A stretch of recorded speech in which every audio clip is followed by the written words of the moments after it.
Tell me about your bender, your Friday night booze up.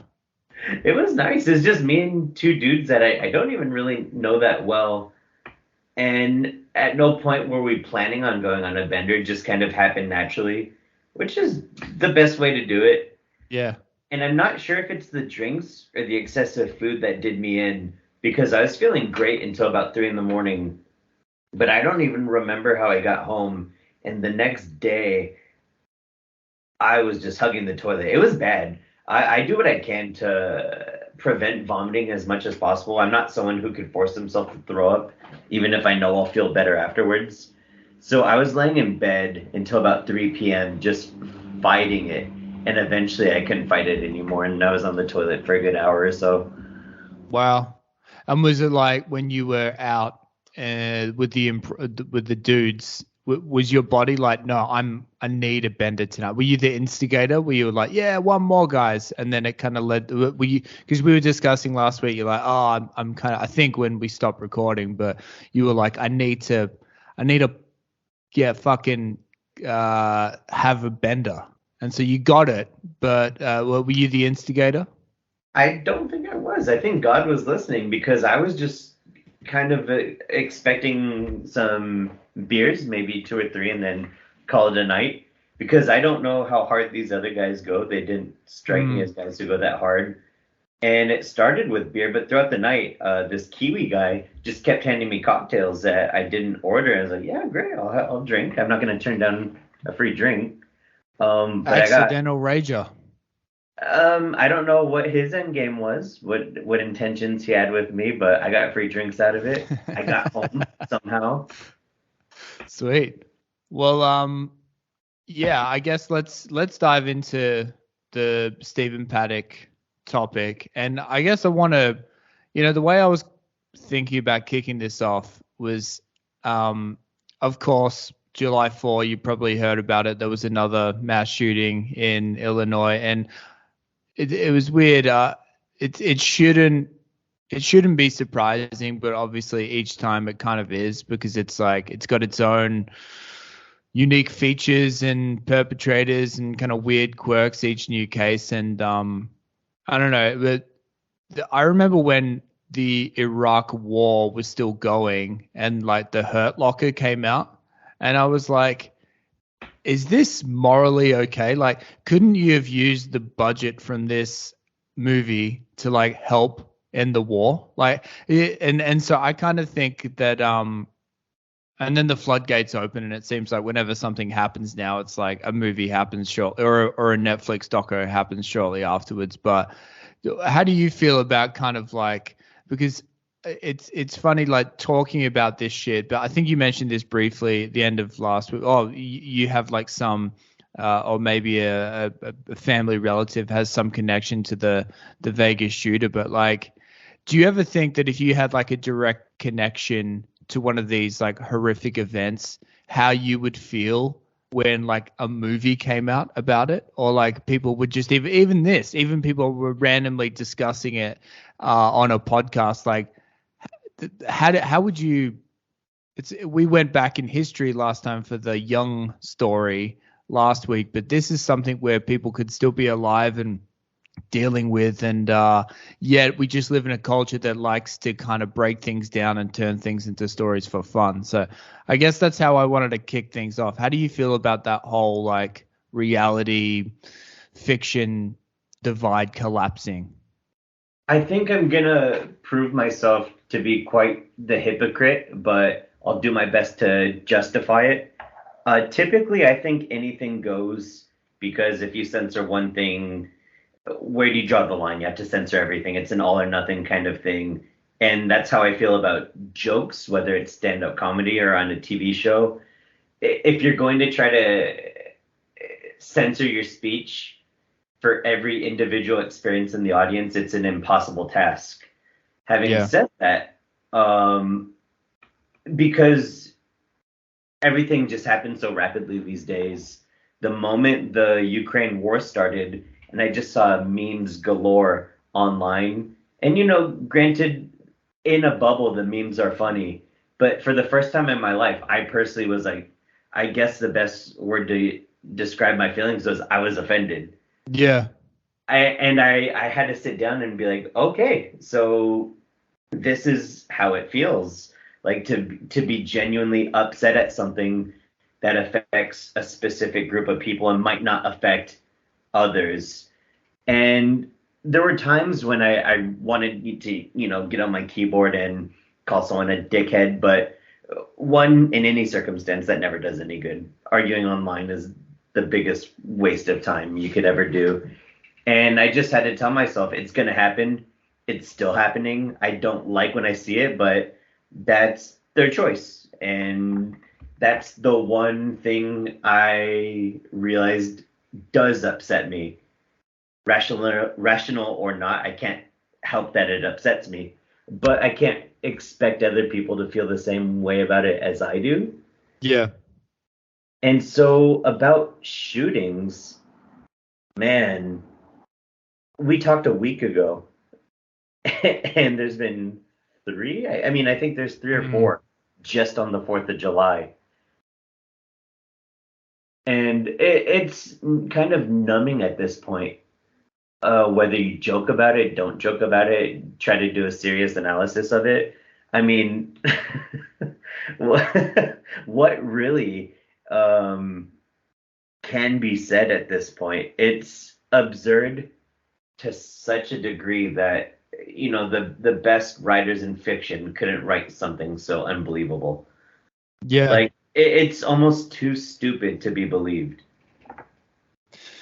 Yeah. Well, the reason that this particular story jumped out at me, I remember when it happened, I was living in Colombia at the time, and then just kind of the immediate aftermath, seeing the video of it and kind of understanding the scale and just the absolute fear that the people who were at the country music concert must have been feeling, kind of being like in this open paddock almost at night and feeling completely helpless. So I remember that, and then kind of it only really sinking in when you kind of like see the raw numbers in terms of like the biggest mass shooting. And I think it was really when I watched the video that I sent you, the one on YouTube of him loading up his arsenal of weapons into the hotel room, where it really kind of like interested me in the story, because that's where I kind of realized how Stephen Paddock deviated from the standard mass shooter, where he wasn't some kind of like incel, teen young man, maladjusted to society. He was kind of like a different beast. And that was kind of the moment where I was like, well, yeah, this guy's just kind of fascinating in a morbid way. And I guess I'll read the kind of like, I'll go through the main beats of the story for anyone who's unfamiliar. So And on just October, to clarify, unless it's been stopped, he still has the highest fatality count of any American mass shooter, does he not? Correct. Yep. Yeah. So he's still number one in terms of the number of fatalities. So on October 1st, 2017, Stephen Paddock, a 64-year-old man from Mesquite, Nevada, opened fire on the crowd attending the Route 91 Harvest Music Festival on the Las Vegas Strip in Nevada. From his 32nd floor suites in the Mandalay Bay Hotel, he fired more than 1,000 bullets, killing 60 people and wounding 411. Fuck. Jesus Christ. The ensuing panic brought the total number of injured to 867. About an hour later, he was found dead in his room from a self-inflicted gunshot wound. The motive for the mass shooting is officially undetermined. The incident is the deadliest mass shooting committed by an individual in United States history. It focused attention on firearm laws in the US, particularly with regard to bump stocks, which Paddock used to fire shots in rapid succession. Stephen Paddock was a 64-year-old former auditor and real estate businessman who had been living 80 miles northeast of Las Vegas in a retirement community in Mesquite, Nevada. He was twice divorced, had a long-term girlfriend, and had no known children. He was the son of Benjamin Paddock, a bank robber who was on the FBI's most wanted list between 1969 and 1977. Paddock's only recorded interactions with law enforcement were traffic citations. Paddock was a high-stakes gambler who placed bets at a high enough level to earn valuable comps, free benefits such as rooms and meals. He was a familiar figure to casino hosts in Las Vegas, but was not well known among other high-stakes gamblers because he mostly played single-player video poker. He reportedly kept to himself and was a heavy drinker. Paddock had lost a significant amount of his wealth over the 2 previous years, but had paid off all gambling debts before the shooting. So they're kind of the main beats from Wiki about who this guy was, and yeah, I guess just kind of the weird quirks about the case. But what kind of jumps out to you about this story, Davey boy? A lot, actually. One, it's a country music festival, so chances are, and I'm not trying to like make light of this or diminish it, but chances are a lot of those people are like, you know, proud gun-owning Americans, you know, the type of person who is against banning guns, or, you know, will blame everything else, video games, marijuana, except guns. Like, there's a very high probability of that. And I think the fact that he's old, I don't know. I mean, I'm only in my 30s, but I don't have, when I'm angry, I just don't have the energy to do anything. Like he has to go out and do that at that age. It's like, dude, just enjoy being old. Enjoy sitting and doing nothing. Because we don't know a motive, it's hard to understand why did he take that action, drove him, and especially when he doesn't fit the profile. I mean, I read up a little bit about him as well, and it said, okay, he was a little disappointed with the Obama era. He was a Trump supporter, but at no point did it say he was a part of QAnon or attended any, you know, far right-wing rallies or did anything that radical. If you removed the shooting and read just his profile, it's just kind of a guy. You know, he had some gambling trouble. I mean, I guess the easy question was he was in a lot of debt and just said, fuck it, I'm going to go out blazing. But why take it out on innocent people? Don't know. Yeah, in a nutshell, the fact that he wasn't at least outwardly radicalized, I think is kind of the thing, that the hook for me, in terms of when I kind of think about like, oh, if I was going to try and adapt this into something, because it's kind of like, especially the fact that it's in a casino and he's kind of shooting his own people as well, as you kind of alluded to. It's almost like this perfect metaphor for America. It's like the conspiracy is that there's no conspiracy. It's just it's fucked. And just again, everything I'm just gonna lay this caveat out in the beginning. Pretty much everything I'm gonna say will sound crass because of the subject matter. Just know it's not meant as that. But Las Vegas just makes such a great setting for a movie. It always has. And especially if this were to be adapted cinematically, I already see visualizations in my head of how this movie would look. And I think surprisingly, Las Vegas hasn't been utilized as much as it should for movies. Yeah, well, it's kind of iconic, you know, like the only the one movie that I think where I would perhaps want to kind of like replicate the visual aesthetic or the kind of the way the city is presented is Leaving Las Vegas with Nicolas Cage. Have you seen that one where he drinks himself to death? During the early days of COVID, I would do Cage-a-thons with my friends. And say what you will about Nicolas Cage, he's a genuinely brilliant actor in whatever he does. And he's even brilliant when he's terrible. Like he's just such a unique I don't even know what to say, human being. And no matter the quality of the movie, he's never not interesting to watch. Yeah, he's the epitome of someone who's watchable on screen. And you know that it's funny to even compare it to that movie because that movie is kind of depressing as fuck and very nihilistic, but at the core of it, it's a way more human story than the Stephen Paddock story because there's the emotional connection with uh the hooker, Elizabeth Shue, was it? I can't recall the actress, but yeah, like that. Even in that he's like still connected to humanity in a sense, whereas this the video that I share with you, and anyone can look it up on YouTube. I think it's maybe New York Times. It's just like Stephen Paddock Vegas hotel. You on YouTube, you'll find it is him.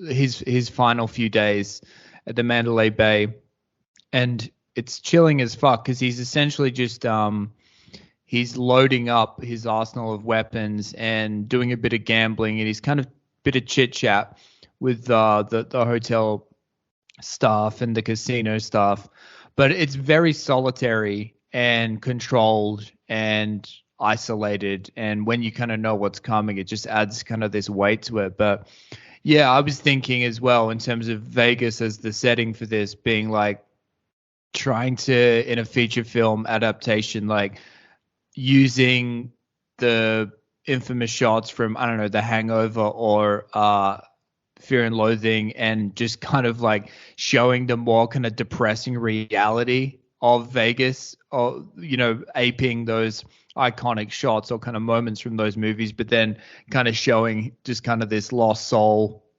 wandering through the desolate wasteland while these middle Americans around him are having the time of their year. I wouldn't say lives, the best.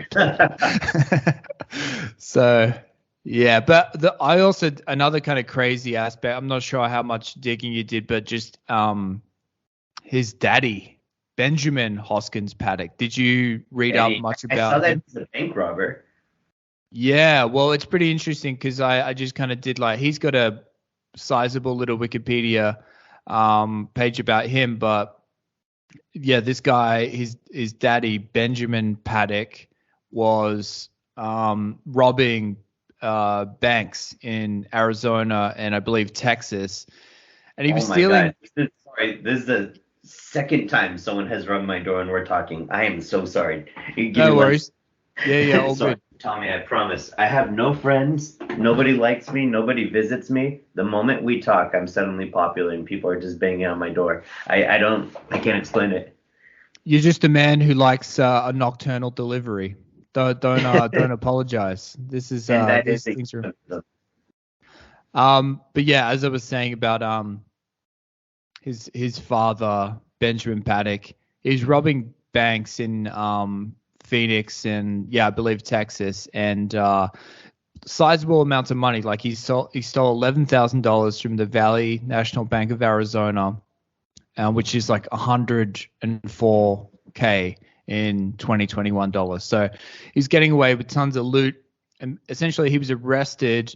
But then in 1968 he escaped from the correctional facility in Texas, and a warrant was issued in 1969, and he was placed on the FBI 10 most wanted list. And on Wikipedia it says that most individuals who are on the most wanted list are off the list in less than 6 months. Paddock Senior was among those who were on the list the longest. He was on there for 7 years on the run. And basically he moved to Oregon and worked as a contract trucker and in drug abuse rehab. And yeah, but then he was essentially arrested and let out shortly after that. And then he was just still a scumbag for the rest of his days. Like he had a racketeering business related to it. He was in bingo. They started calling him Bingo Bruce because he started getting involved. So anyway, that's a really interesting kind of background because Stephen, this guy was like bombastic, and the FBI described him as a smooth talker, arrogant and egotistical, liking cigars, cigarettes, and steaks. Like the romantic movie Bandit, like the John Dillinger, what you imagine a bank robber to be. Yeah, definitely. It's like Marga Baby when American did bank robbing. When you guys did bank robbing right, this guy fits the bill. But and so of course Stephen Paddock was the product of like a very short-lived marriage with this guy, and I believe he was arrested when Stephen Paddock was like 7 years old. So I think that that's kind of an interesting and the life story kind of thing that I read about Stephen Paddock, which was also on the NewYorkTimes.com website, said that basically Stephen Paddock's like number one priority was to become financially secure as early as possible, and so like he bounced around different jobs. I think he worked for the IRS initially and then landed on real estate and was flipping houses, and that's how he made tons of money. And so it seemed like he was the most boring child out of all the four kids in his household, and like his priority was just to kind of like become a provider and earn and take care of his mother and siblings.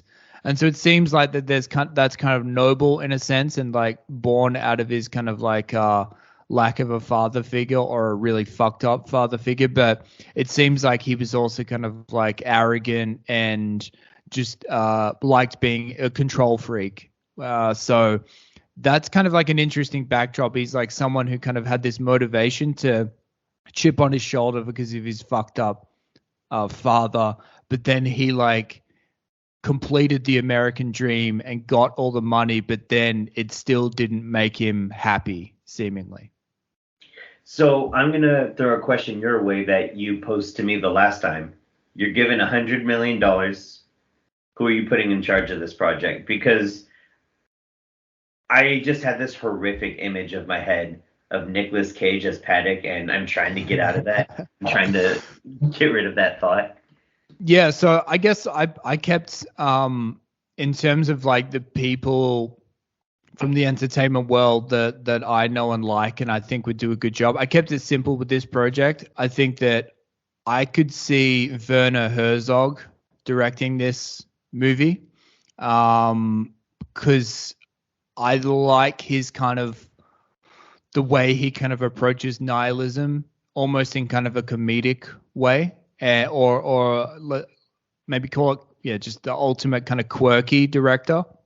So I'd see kind of Werner Herzog directing, and that guy and the only other person of note that I would kind of propose to be involved would be that guy, the kind of character actor who's been in a million things, J.K. Simmons, the one from Oh yeah, Whiplash. he's great.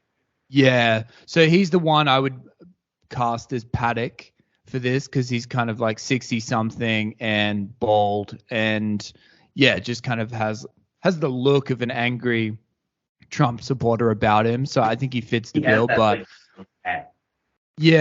but I think with J.K. Simmons, because he's been like a character actor, even with like Whiplash, there was something kind of hammy about his performance, or where he schlocky, let's say.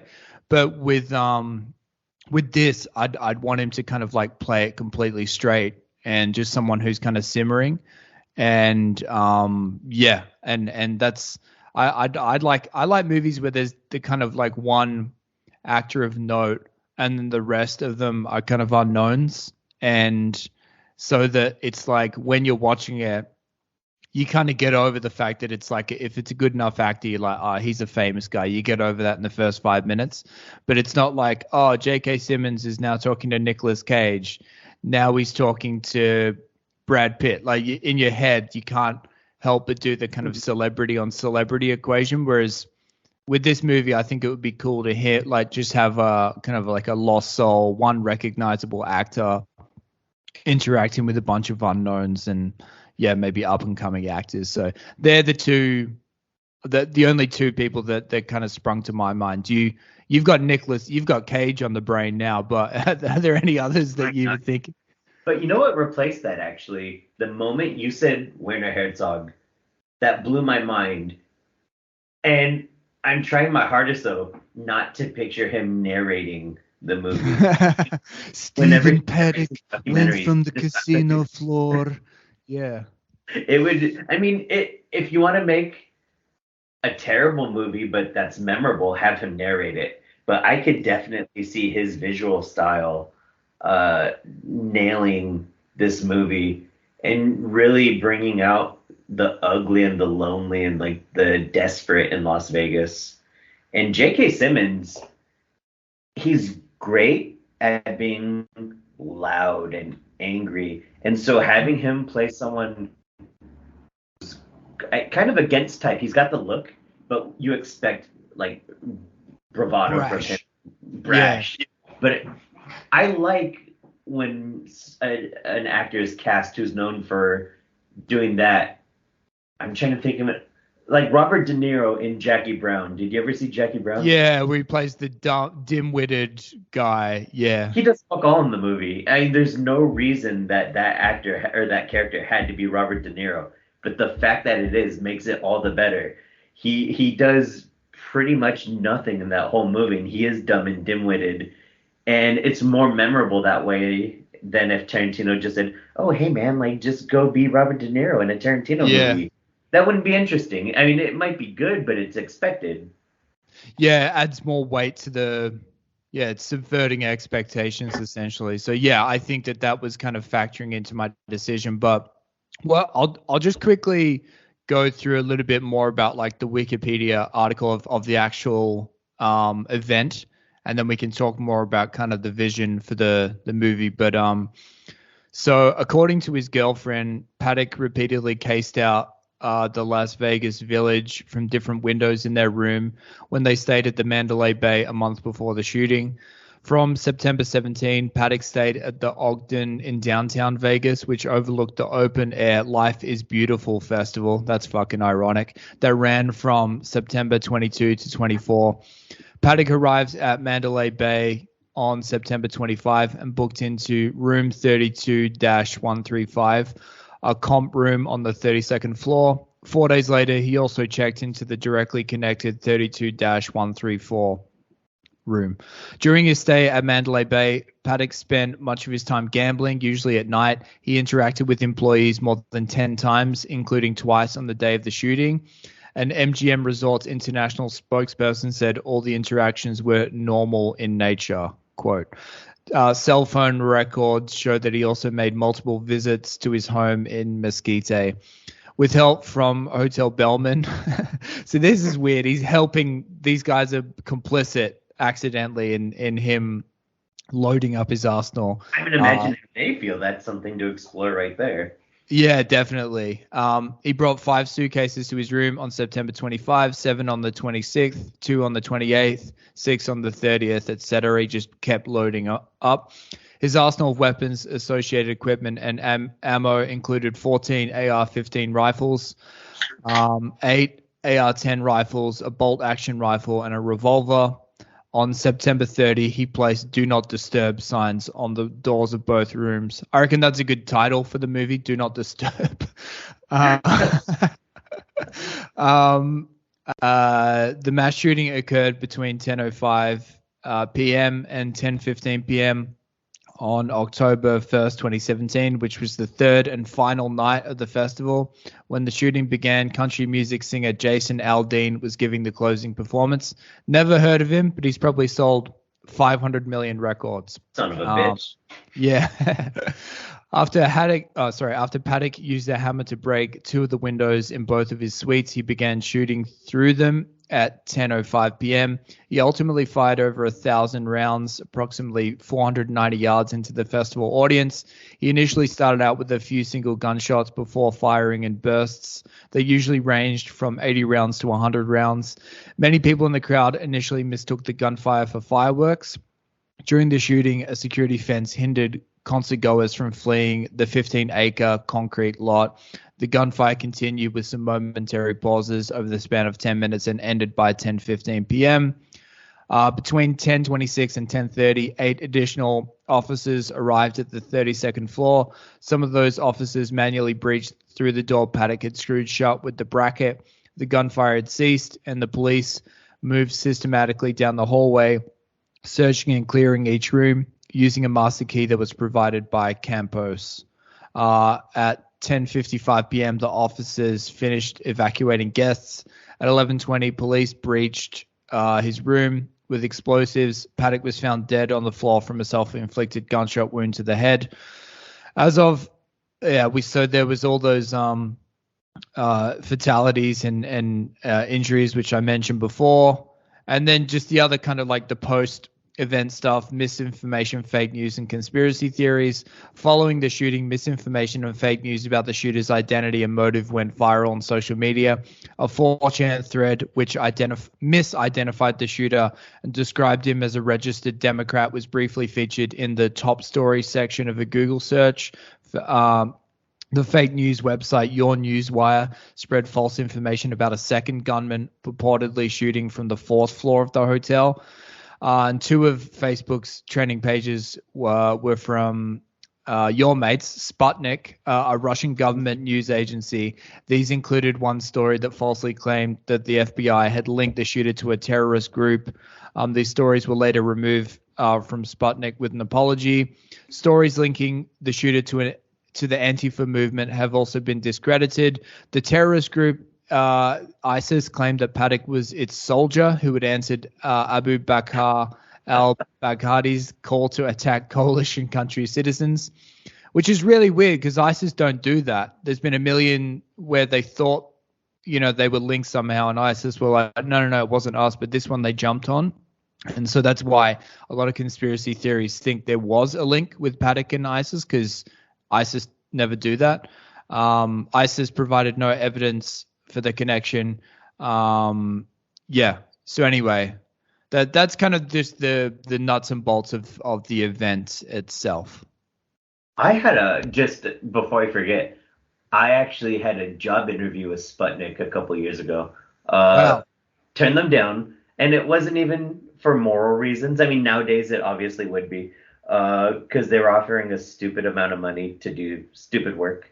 I was just too lazy to go for it. Yeah, I'm always honestly surprised that kind of false stories, whether purposeful or accidental, don't spiral out of more control when these type of events happen, because like I don't know, I kind of stopped doing it because it's a little too depressing. But when some big event happens, being the first on Twitter or Live Leak, you get the first kind of like unfiltered raw footage, and you can kind of like get the first pieces of the story. And like within the first hour of a big news story breaking, there's oftentimes like misinformation floating around, but I find it generally gets resolved pretty quickly. Which is kind of like almost a testament to the internet, like pursuing truth, even the kind of like, dark, weird corners. Like the truth generally kind of comes out pretty quickly. But yeah, it seems like this one, there was a lot of shit floating around because he was pretty clinical, like didn't involve other people. There didn't have to be a manhunt for kind of any kind of like people who were involved with him. It was just like, I just recounted, he was well and truly dead by the time they reached his room. Like he did it on his own terms, and if he had more ammunition, there would have been more deaths. He was able to like optimize the fucking killing spree, which is chilling as fuck. There was nothing anyone could have done to prevent it. It's an exercise in futility asking such questions, but for a guy like this, where the motive is still so fuzzy, this might sound like armchair psychology, but fuck it, let it be. Do you think more so than, I'm gonna murder a bunch of people, he might have just been suicidal, but the only way to commit to take his own life, he hyped himself up to the fact that I have to do something so terrible, there is no like hesitation and second option. I'm going to do something so bad that all I'm left with is I have to kill myself. Yeah, probably. Like, I think that his girlfriend said that his mental and physical health was deteriorating. So I definitely think that suicide was his number one priority. And then, it reminds me a little bit. Another topic I want to do on this podcast is the Malaysian flight. Oh, that's mess. yeah, That's a really dark, similar story of a middle-aged guy who decides to take himself out with a couple hundred other people.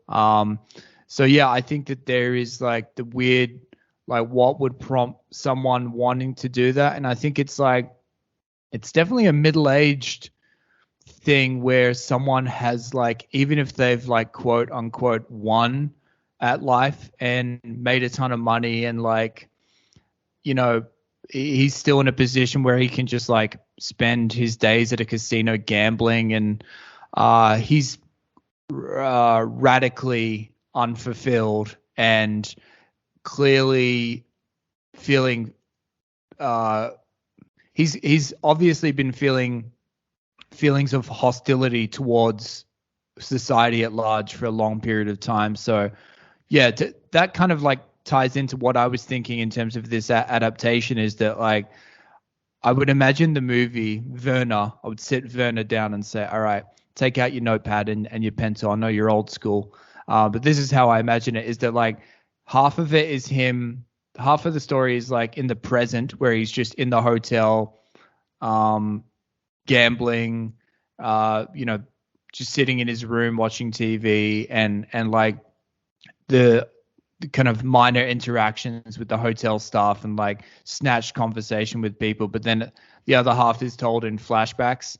And I try not to be like too ham-fisted with this, where you're picking like really obvious moments to go back and go like, this was a critical moment in this man's life. Right. But like the main kind of flashback scene, and to be clear, the reason I'd pick Herzog for this movie is that, or maybe like Terrence Malick would be someone else who I think does a similar thing with like Tree of Life, does this with the flashback scenes, where it's kind of like they're flashback scenes, but something you'd see in kind of like if you were in a coma of your life and you're going back through your life and you're thinking of things in more like a metaphorical, kind of whimsical way. But like the centerpiece of the flashback is because Stephen Paddock was twice married.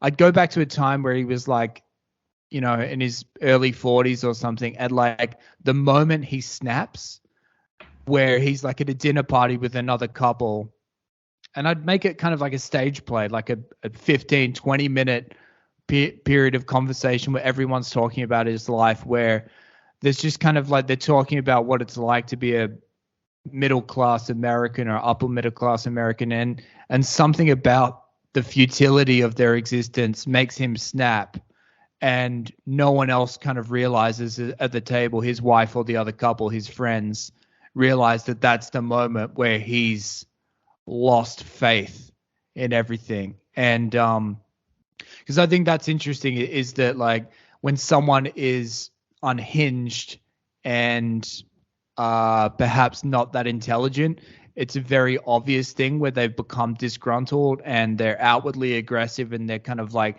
they're not good at hiding their emotions. But if someone was like more cunning and calculated, they could just like from one moment to the next completely lose it, but you would have no idea that that's happened. So I think that would be an interesting kind of scene to try and write, just to talk about something about like them dealing with property taxes, or just talking about, I don't know, the Clinton administration, whether Monica Lewinsky, that scandal shit, like something inane and kind of like the dinner party.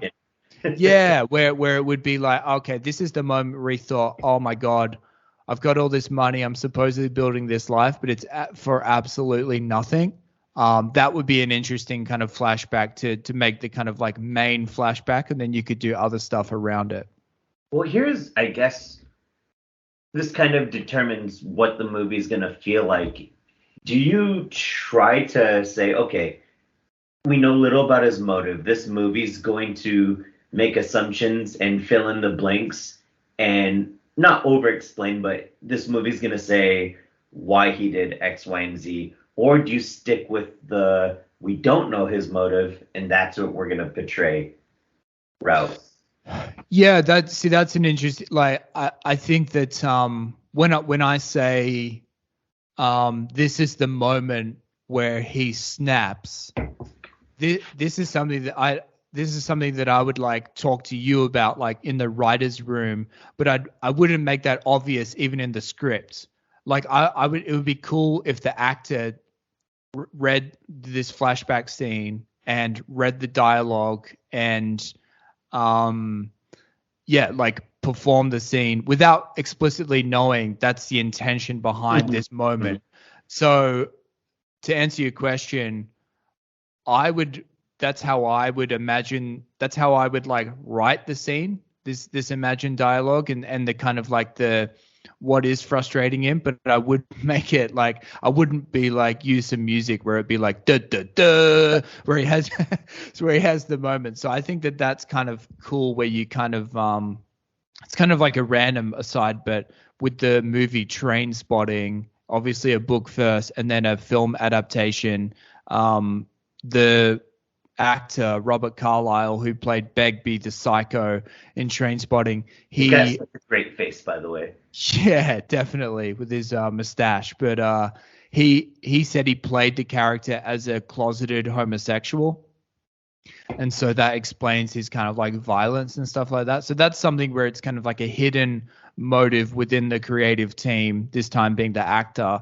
But I like that stuff, like locked and loaded within a script or a performance, but the audience doesn't necessarily know. And so you have kind of like an internal logic that's working through the story, but you're disguising it through other stuff. So that's yeah. Oh, sorry.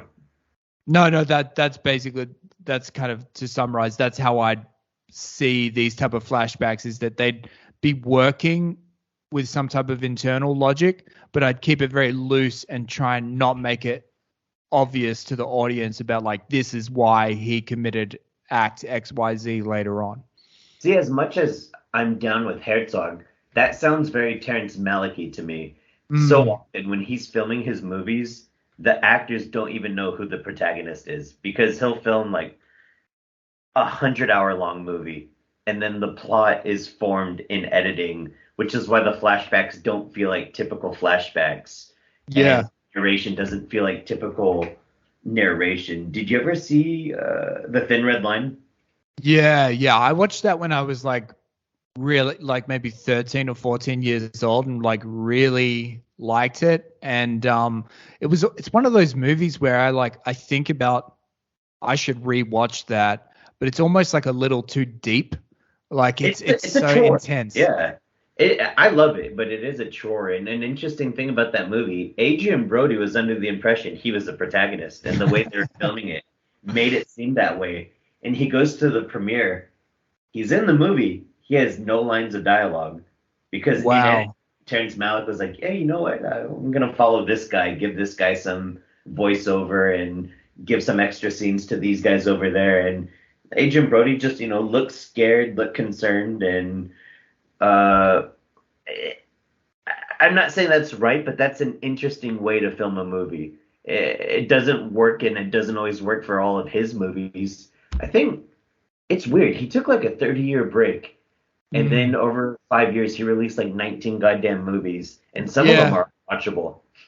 Yeah, I've heard that. Yeah, like I watched Tree of Life when I was stoned in Vancouver like 10 years ago, and I walked out with my two friends. I was like, I've got no fucking idea what that was all about. The dinosaurs, but I loved every second of it. It was absolutely entertaining as fuck. But yeah, then he was like cranking them out. I remember just seeing like images of Christian Bale frolicking on the beach with might have been Natalie Portman or something. It was like, yeah, I'm not watching that. But what are your thoughts in terms of faithful versus like unfaithful adaptations? Because again, you mentioned you were a hypocrite earlier today. Now it's my turn, in that there's been so many times when Hollywood has taken a true story and in my eyes completely fucked it up. I was like, why didn't you just tell the true story, But now, like when I kind of looked at this story and imagine what I'd want to make, I'm doing the exact same thing where I'm taking like lots of liberties and like really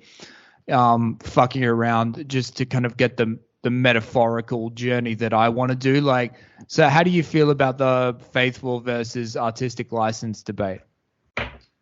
I mean, it's almost like a cop-out answer, but as long as it's good, have at it. Like, if you're gonna take a true story and play fast and loose with it, and the end result is a pile of shit, then it's unacceptable. But if you do a great job, it's like there's no hard and fast rule, but have at it. Like, do what you want and see what the end result is. Yeah. I kind of I've got this. My beef recently has been with Netflix docos. I'm not sure if you saw this one. I don't recall what it was called, but it was essentially a story about a crypto guy, Canadian guy who created some type of like crypto exchange company, and he essentially got like completely over leveraged, and it was a Ponzi scheme essentially. And then he died in India through some type of like internal complication. I think he had Crohn's disease or something, and so people started looking into his death, being like, did he fake his own death, where he felt like the walls were closing in on him with his business and he wanted to kind of like, get some facial reconstruction surgery and start afresh and escape the authorities or whatever. So this like Netflix doco was like 80 or 90 minutes of just meandering kind of like talking heads, people he'd fucked over with the business. And then it kind of came to the end where it was like, oh yeah, probably not. He probably did actually die in India. And it was one of those instances where I'm just like, yeah, I'll read the Wikipedia article. Like, I won't bother with this. That's annoying because that's a cheap ploy to get people to keep watching. It's like those History Channel documentaries of have we finally found the Lost Ark? And you watch 10 goddamn hours, and then the episode just ends with, yeah, we're not really sure where it is. It's like, well, why did I watch any of that? Yeah. And going in, they're not going to fucking find it. That would be news. Yeah, so totally. If you're a 10-year-old documentary and there's been nothing on the news about it. Yeah, but I kind of it's weird. It's like with this story, it would almost be too on the nose to tell a straight up and down. Well, firstly, it would be kind of too boring to show his life, just a kind of a regular, seemingly regular guy, selling houses or like flying. He's just kind of the epitome of a boomer, this guy, where he was like, flying his airplane and like secretly liking Trump and, couple ex-wives. It was just like the boomer checklist. Yeah, he's your uncle on Facebook. Yeah, exactly. He's your uncle on Facebook. There's another potential title for this feature. But and then the actual event would just be too much carnage to show, and kind of like there would be there's no conflict essentially. It's not like anyone was firing back at him. He was picking people off like they were fucking farm animals or something. So it's like you'd almost need artistic expression or license. And so like I said before, I would imagine that there's the flashback scene of him like having this altercation at a dinner party with another couple and them not realizing. And then I was thinking like it would be cool to do other flashbacks where like maybe the dude at that dinner party, they run into each other 5 years later, and the other dude is kind of cotton on to the fact that Stephen Paddock has kind of like jumped the shark psychologically, and he's like, are you okay, man? What's going on in there? And like Stephen Paddock kind of turns on him. Like I'm not sure if you ever saw that show, Mr. Robot. I watched the first season and then tapped out. But there's this scene at the beginning. He's seeing a psychologist, and she's trying to help him as they're paid to do. And then he kind of like he gets sick of her bullshit and kind of turns on her, and because he's a hacker, and he basically reads back to her like her internet browsing history. It says like, oh, you like anal porn. You're obsessed with your ex-husband. He kind of like just explains back to her who she is, and her eyes kind of go wide, and she kind of realizes like, oh fuck, I'm in over my head with this guy. Like, and so I was thinking that would be an interesting thing to kind of explore with someone like Paddock, where if someone's an actual psychopath and they are controlled and cunning, that's what's really scary about those type of characters, is because they're perhaps like intimidating and frightening those closest to them, those who could potentially give them up or block their path towards some type of act. But if they are sinister enough, they could kind of like have very quiet, private moments with these people and, yeah, basically just intimidate the fuck out of them, explain like, well, here's all your dirty laundry. If you're trying to, not even if they were even trying to expose someone, but they were just trying to kind of get closer to break down the walls that people put up between one another. If they're just trying to like emotionally connect, then you could imagine like a psychopath, if that's what he was. I don't know the actual definition, but I would imagine him to be close to that. But for someone like that to completely lash out and denigrate and put a stop to any type of like intervention happening. So I think that would be kind of interesting to explore, like at least one moment like that where he kind of like puts a stop to any type of like meaningful intervention that potentially could have happened from someone close to him in the past. So would you want to see moments way before the actual shooting that display that this guy is evil, he's nuts? Or would you want it that even if he isn't all there and he might have some psychotic issues, he doesn't come off as evil even during the shooting? Yeah, well, that's kind of, I was thinking more, yeah, definitely not evil. I just thinking kind of like, you know, taking this example of like his buddy at the dinner party, and like this conversation happens at the dinner party table. Stephen Paddock checks out and thinks, fuck this.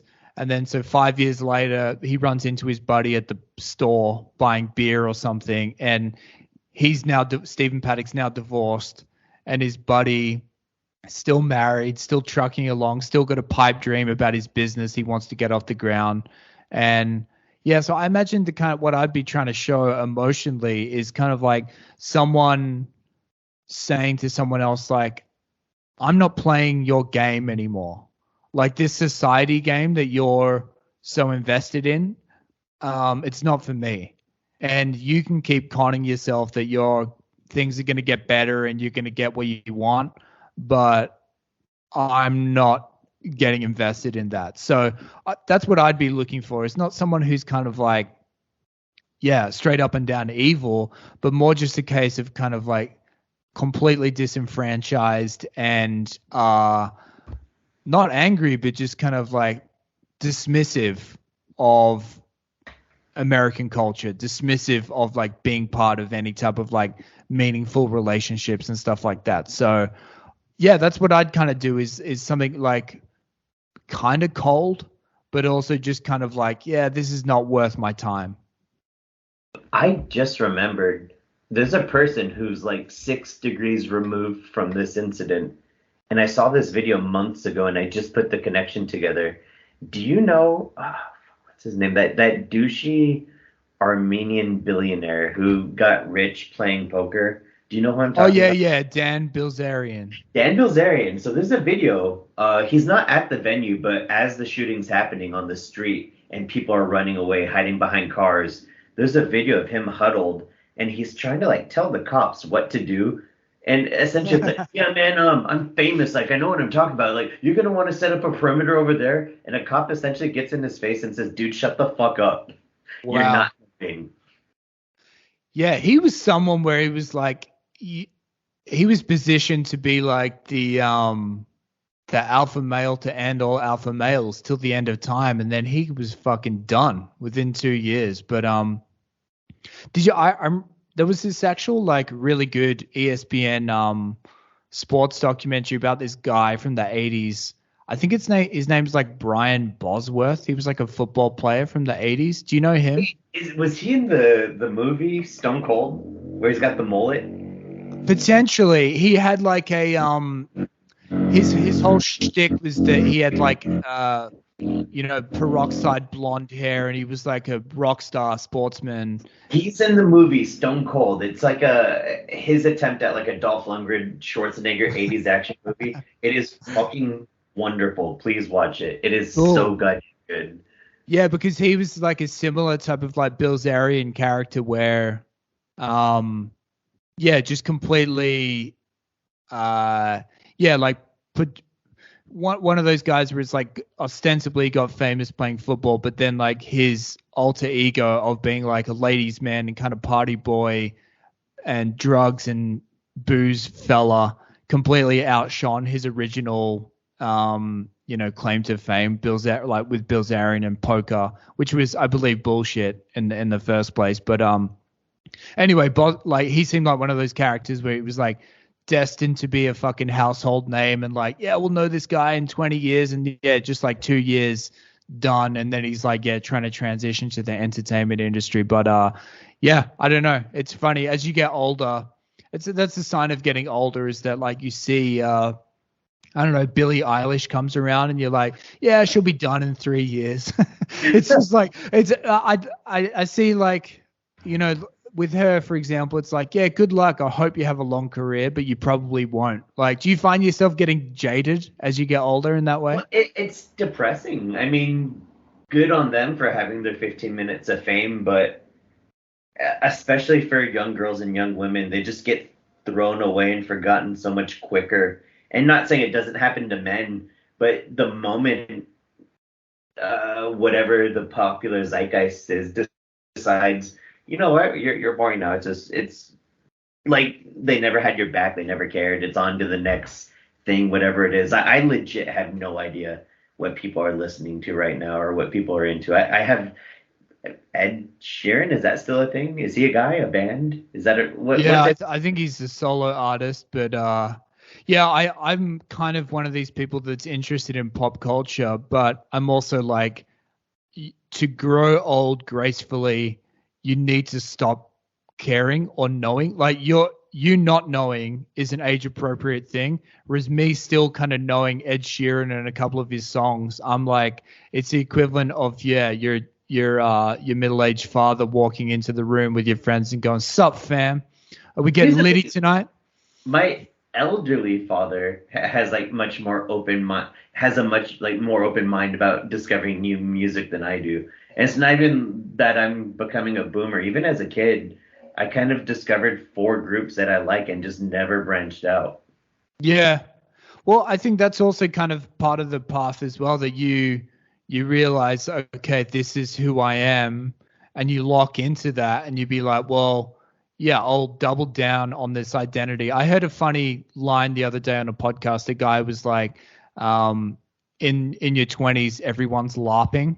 And he goes, that's fine, but kind of have some self-awareness that you're trying on different personality outfits. And so I think that that's definitely true. You kind of like, you find different things that you jive with and maybe suits you. And then I think the next phase that you're like, oh, these are my clothing items. These are my bands that I like. These are my, I don't know, hobbies or whatever. And you think, well, I'll just stay in this groove. This will define me.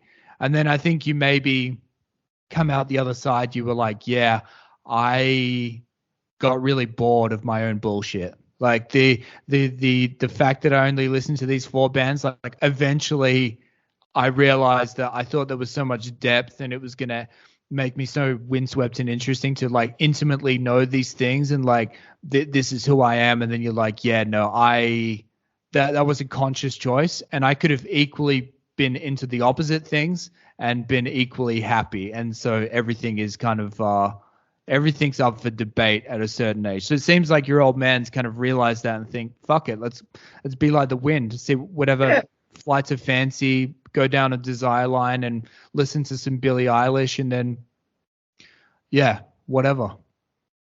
Speaking of bands and stories, true stories that absolutely need to be a movie and haven't been, fuck, I'm gonna butcher this. It's a band you mentioned in your book, and there's an amazing documentary about them. Something Massacre. Oh, the Brian Jonestown Massacre. Brian Jonestown Massacre. Have you seen the documentary about those guys? Dig. Yeah, yeah. I saw Shit. them.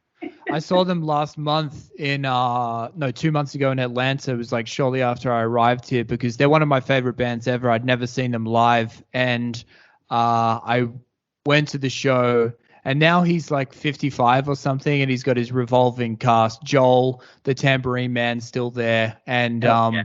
Hell because yeah, yeah. like, and I went to the gig solo because I don't know anyone here, and then just got chatting to three dudes who were there who are like roughly my age, and I was like, yeah, I got into these guys when I saw Dig when I was like 19 or 20 years old, and they were like us too, and so I've been following them ever since, and so yeah, but. And it was funny because in that documentary, if you're not aware, Anton Newcomb is like the visionary songwriter and kind of band leader, and he leads with an iron fist and kind of like can play every instrument, and so treats his band members like shit, or at least that's the way the documentary portrays his control of the group. But yeah, and so there's lots of fist fights and kind of arguments in when they're like young men in their 20s. Cut to like 30 years later when he's performing in his mid 50s, and there's still like some spice on stage where he's like starts a song and then 10 seconds later he's like, all right, stop. All right, drums, you come in earlier. Bass, and so and it was like the crowd was like, you like that's kind of a part of the appeal of going to BGM show is that you need like him to stop and kind of like not yell, but sternly chastise a couple of his band members. And so, anyway, that's a great doco. After I saw that documentary, because I didn't know much about him, I looked him up, and I think the guitarist, his surname is Hollywood, and that's not a stage name. That's his actual surname. Wow. And apparently he's from my hometown, and that made me very happy. Yeah, no, he's Matt Hollywood. He was like the one guy in the band who like could rival Anton with his own songs, and like a few of the songs that he wrote are like some of the best tunes that the Brian Jonestown Massacre wrote. And for the heads out there, Matt Hollywood has got he started his own band after he left the BGM called the Outcrowd, which is they've released some really good albums. You can find them on YouTube. But yeah, I like a music doco. You mentioned the idea about the Van Halen pitch, which I think is really interesting. I'd like to do on here because Van Halen is one of those bands where it's like I've only know the hits or the songs they play on the radio at least, but since his death pretty much I've just become more and more interested in kind of the arc and story of Eddie Van Halen. So it seems like you've kind of got a pitch up your sleeve about him. Well, I mean, I'll do a brief one here because I do want to get back to Paddock. But yeah. What's so interesting about Eddie Van Halen, like in any other era or century, he would essentially be like a Mozart level musician. But the fact that he chose to play in a party rock band with the biggest ass clown alive, David Lee Roth, makes him so much more interesting. Because I don't know the PC way to say this, but I think Eddie Van Halen like is autistic to some degree. If you've ever just seen the way he speaks and the way he smiles when he plays guitar, or maybe not autistic, but a savant of some kind. He doesn't really have the rock star persona, but that makes him infinitely more rock and roll. That you have this insanely talented musician playing elevated AC/DC type music, essentially, with better guitar solos, and David Lee Roth acting like an idiot on stage. And have you seen the movie Amadeus about Mozart? No, you mentioned that in our Insta DM, but I've never seen it. But yeah, it sounds like a very interesting concept. The Nick Horn, is that his name? Nick Hornsby in the Gatsby, the side character being the observer. And what's great about that is I think straight biopics tend to be pretty boring. They always follow a very predictable formula, especially music biopics. But what Amadeus does so well is this guy, Salieri. If Mozart never existed, he would be known as the great composer of that time. The Mm. problem is he was a contemporary with Mozart. So no one knows who the fuck he is. No one remembers his name. No one cares about second best. And just seeing his petty jealousy, it's understandable, but he takes it to such a degree. And I like the idea of a movie about a guitarist kind of coming up in the bar and club scene in Hollywood at the same time as Eddie Van Halen, and a guitarist who would have been the next big thing if this other guy had never existed. Mm. And it's almost, I think, less frustrating just to suck at guitar than to be a 10 out of 10 top guitar player who no one cares about because you're not the 11 out of 10 guitar player. Yeah, what comparison is the thief of joy, right? Right? Yeah. Yeah, and kind of what talking about Anton Newcomb and Eddie Van Halen, you're saying like being a savant but choosing to do like party rock music or whatever.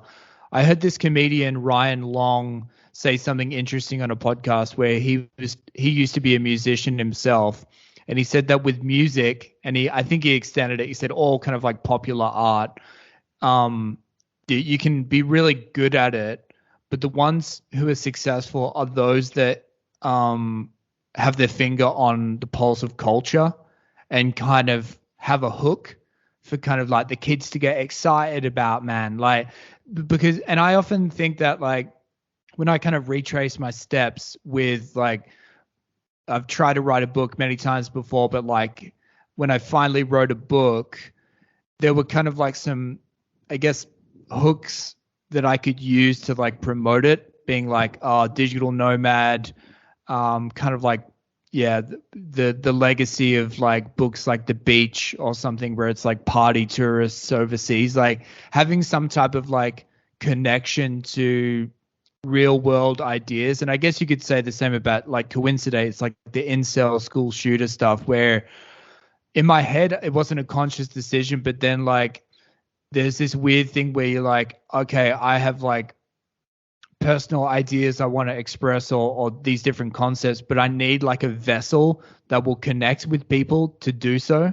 So you imagine someone like Eddie Van Halen, yeah, you could just be a musical savant and like write, be a DIY solo musician and do it all yourself, crank out orchestras. I guess Frank Zappa was a little like that, where he was just kind of someone who just wrote music for music's sake and didn't necessarily think about how it was going to be packaged.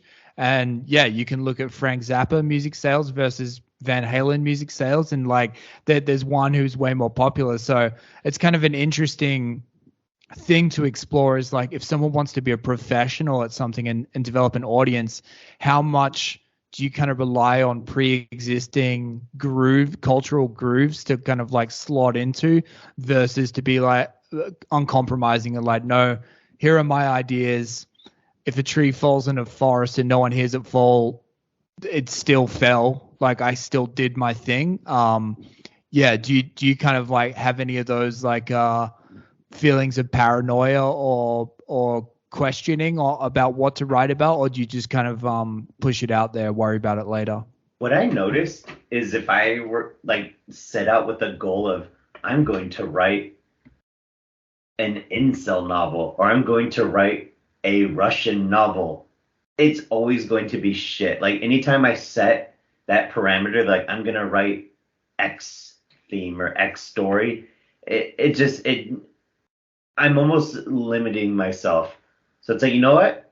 I'll just write when I feel like it. I'm not going to force it. And then I kind of look at it. It's like, oh, I wasn't expecting it to go that way, that way, that way. I mean, I don't want to put words in your mouth, but it's almost like if someone were to set out, like, I'm going to write the digital nomad novel, it's probably not going to end up being that. Like, I could imagine you're just like, I'm going to write a damn good book, and it just happens to have these themes and ideas and settings in it. Yeah. Well, yeah, that's what I hope. I guess it's the weird thing where I'm kind of like second guessing myself, where I'm like, did I pick this just and the irony being that like every type of I did actually manage to get some like connections to people in the digital nomad community, um, and with like sizable podcasts or audiences where I'd be like, hey, here's my book, do you want to check it out? And they read the first page and were like, no, too toxic, no thanks. They didn't say that to me. They just said, so anyway, if there was a part of like a cunning, calculated part of my brain where it was like, yeah, write about these topics and then people will be into them and you can slip in your subversive ideas. It didn't work anyway because people in that community didn't give a fuck. So yeah, I agree. I approach things in a similar way, but I also think that there is yeah, if you are a little too esoteric and you don't have any, if you do stay too much in your own lane and don't talk about things that other people are experiencing or aware of, then how can people possibly connect with what you're doing? True. No, I mean, that's true. You could be selfish to an extent because at the end of the day, we're writing what we ourselves want to read. However, sometimes I have to like put myself to the side and say, some of the things you're interested in are horseshit and are only interesting to you. Like you can't subject other people to give a shit about that. They're not going to. So it's like, save this for yourself. It could be a little inside joke for you, but not everything you find funny needs to end up on the page. Some of it does, and sometimes I'll be overindulgent, but like the I'm not gonna say his name, but my most recent book, I was very let down by the editor I was working with. He essentially wrote his own book inside my book, so I had to edit it again, and I still think something was lost. I think there's something from my original manuscript that got lost in the shuffle. But something I did, which he was probably right to remove, but I was very stubborn about it. I like just running ideas or jokes into the ground to the point that they're just insufferably unfunny. And so there's a character who gives like a 4-paragraph long monologue of this inane story. And there's a character who doesn't get it. So the character's just like, oh, no drama, I'll repeat it. And I just copy and pasted the same exact monologue again. So the reader's subjected to read the same thing twice. And then the character says, oh, I still didn't get it. And I posted it a third time before finally it gets cut off in the middle. And the editor just said, nope. And he cut out the other two. I was like, oh, fuck you. And I put them back in. And that's probably one situation where that's not funny to anyone else but me. And so I'm trying to like really contain myself in those situations and stop myself from that. I know what you mean, because I find that is kind of the idiosyncratic nature of self-published books are kind of what make them great, but it also kind of that's what makes them shit in the same breath. The same thing, yeah. Yeah, so I know exactly what you're talking about, where it's like in my book, I definitely included things where it was like, oh, yeah, because I worked with a guy who used to work in major publishing, and he kind of understood what I was going for. And so we worked well together. But I kind of just sensed from some of our conversations where it was like, oh, if we were working in the context of I'm a represented author and he's representing a traditional publisher, there's no way this passage or this line would exist in this book. But the fact that it's just me and him working directly with one another, he's like, yeah, you're trying to go for these pockets, these random pockets of gold, and then occasionally those pockets of gold are they're pockets of shit. And so I think it's this weird balancing act, because you're trying to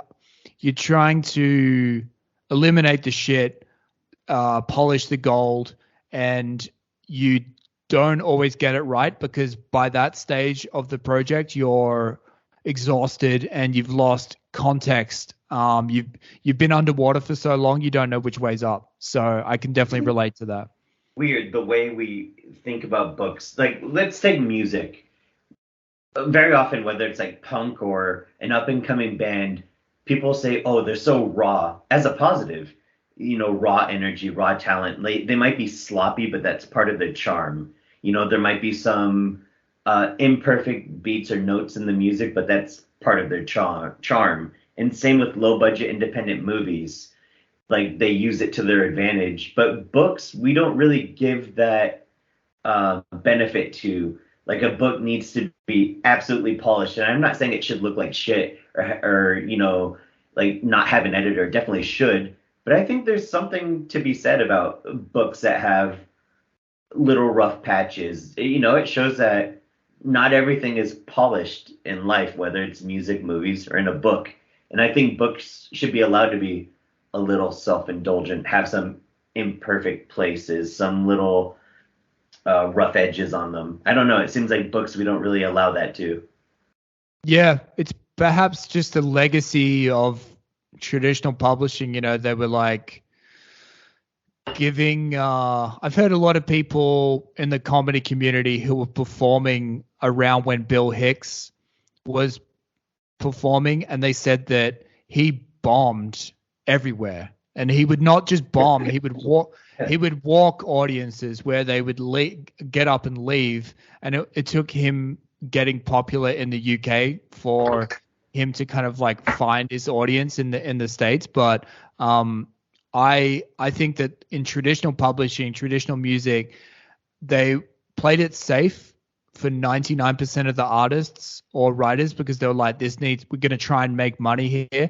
Realistically, we know 5% of our talent is going to make 100% of our money and 95% is going to fail. But even still, pretty much with every artist or creative, they tried to like homogenize it so the end product would be the potential next bestseller. But then every so often there was the renegade author, Bret Easton Ellis, Luke Reinhardt with the Dice Man in the 70s. There was like the one that got through where they were like, this kind of appeases us morally for being so bankrupt and creatively unambitious with the vast majority of our people on our roster. So we'll let these occasional renegades get let through. But most of the time it was just kind of homogenized, processed, kind of predictable stuff, even if it was a supposedly edgy book or artist or whatever. So I think that kind of legacy still exists, and I would agree it's specific to books, because people don't want those kind of self-indulgent flourishes, which, yeah, I think that to be honest, it's a lot of self-published authors suck, but the ones who are good, I'm willing to give them more rope to fuck around, because I want them to take me to the weird place. Like, that's what I've signed up for. Yeah, you want to be surprised. You want to see something that you're not going to see at a book you buy at Barnes & Noble. Yeah, totally.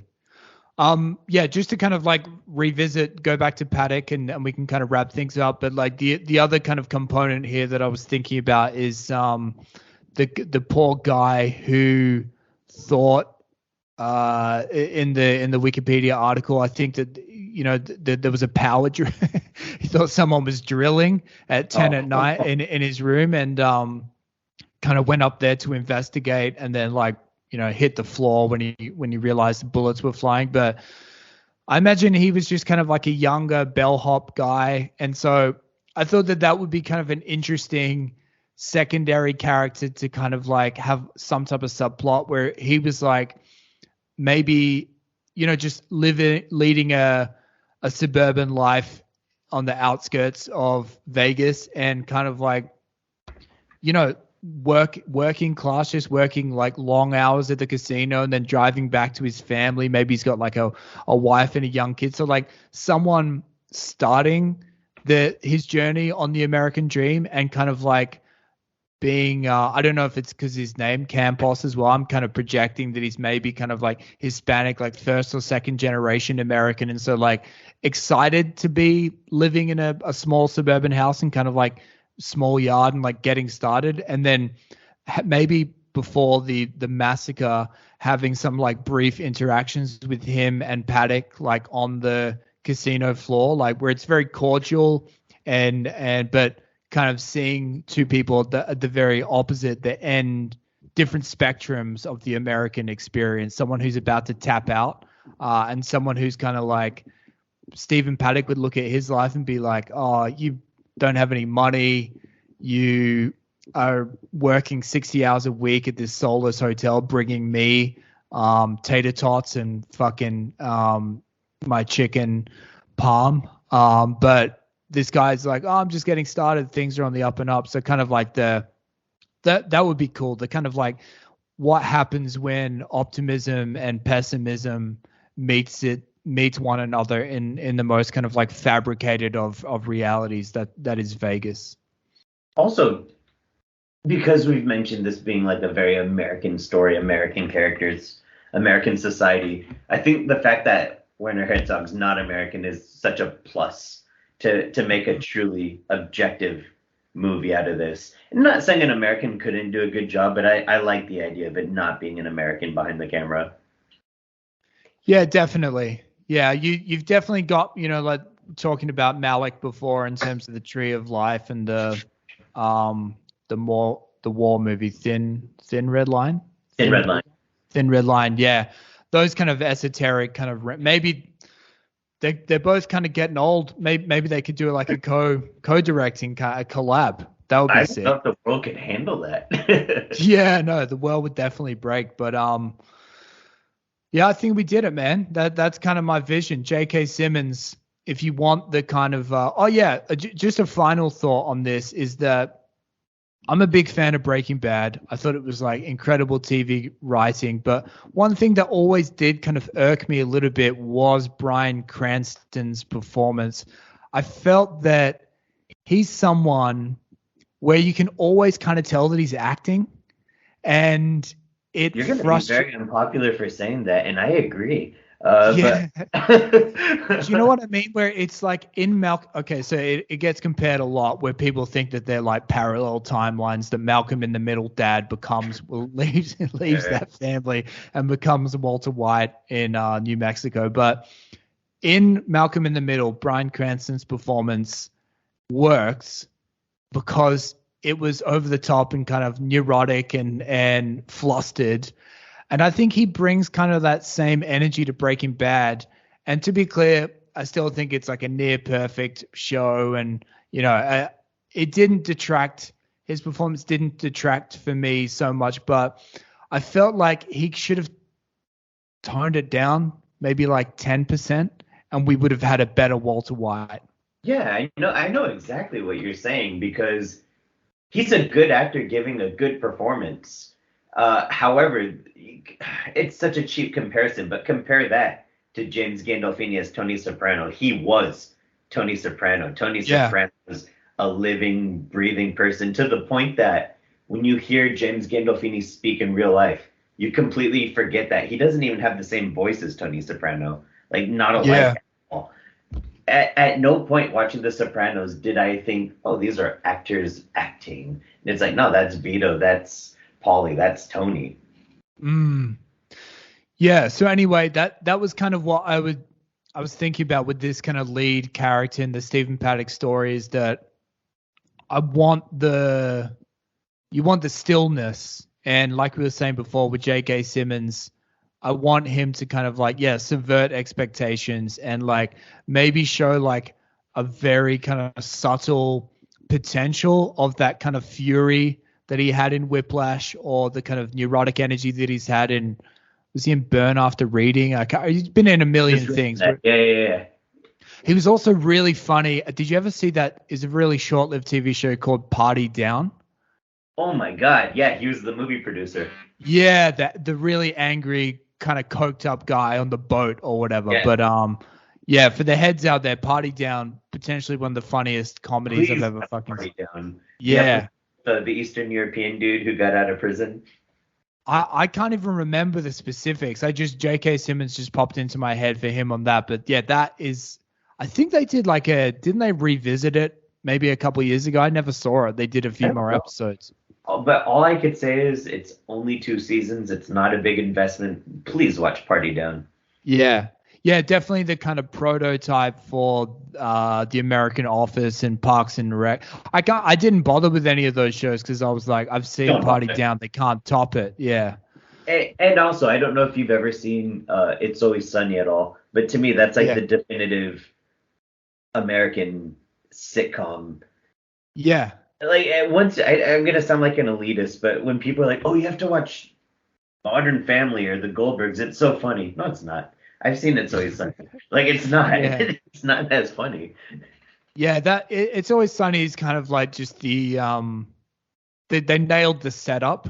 So of course it's gone for 20 fucking seasons or whatever it has, because there is literally, every conceivable, there's still things they could explore with that show. So that's kind of like once you nail that setup, then you can go in every direction you choose to. But anyway, Werner, if you're out there, Terrence, if you're not filming some type of 17-hour sci-fi epic that no one will watch in 5 years' time, please listen to this app and take down a few notes. Me and David are open to consulting if the price is right.